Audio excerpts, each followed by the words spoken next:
So my name's Greg. I grew up here in Southern Indiana. Had loving parents. Wasn't raised in a Christian home, but I was raised with a lot of love. They instilled a lot of morals and standards in me, and I spent a lot of time on the weekends with my grandparents, and that was my first introduction to church. I'd go to church with my grandma and grandpa on Sundays when I was a young boy. And then in my teenage years, I started running around with some kids, attended some youth group functions with them at their church. And then I fell into a small Methodist church out in the country, traditional hymnals and organists. And actually, I played saxophone in the church a couple times on Easter and Christmas and stuff. So I was pretty involved as a teenager, going to church every week on my own accord and really enjoyed it there. I was at that church, as a matter of fact, I was one of the only kids. I didn't have a lot of camaraderie with anybody my age. So it was nice to have the kids at school that were chasing Jesus, and I could spend some time with them. I was baptized when I was about 15 at the Methodist church. So Jesus was a pretty big part of my life as a teenager. And then I went to college. I spent my 20s and into my 30s living very selfishly. I guess it's probably the best way to put that. I lived for Greg.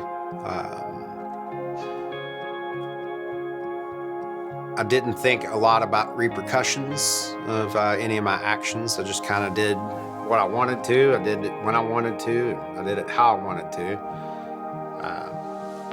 I always had a good career. I always had, thought I was surrounded by good people. My family always was there for me. But it was just a whole lot of partying. I was empty, and I didn't even know why.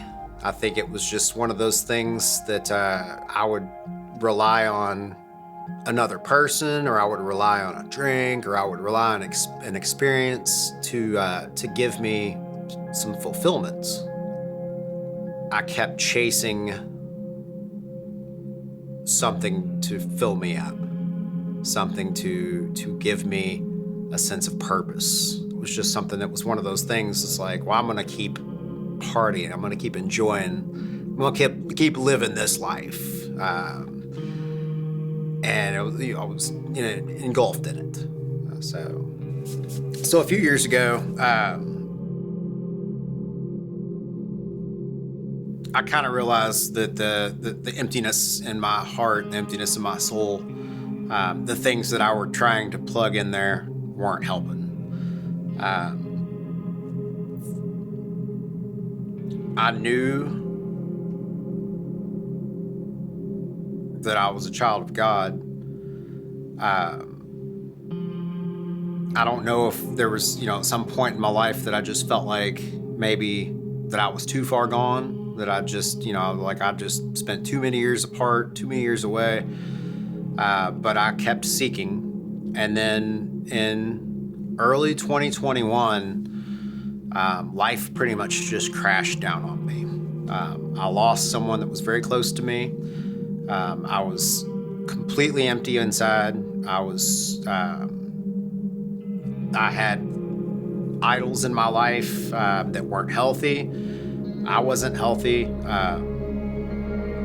And I came to church. I cut the bad habits. I started just basically straightening my life out.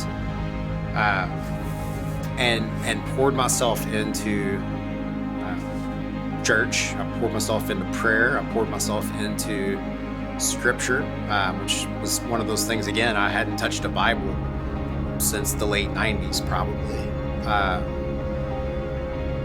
And it's been the greatest year of my entire life.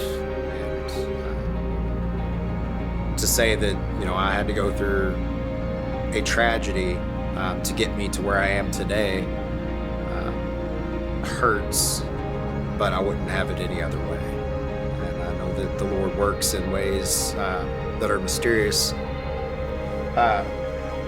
and we don't always understand it when it happens. But I look back on the last year of my life and where I was and who I was, and I was not happy with the person that I was.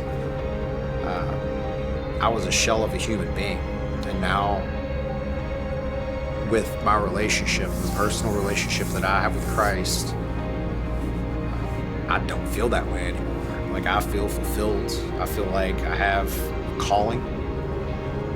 I feel like there's a reason that I'm here, and I owe it all to Jesus.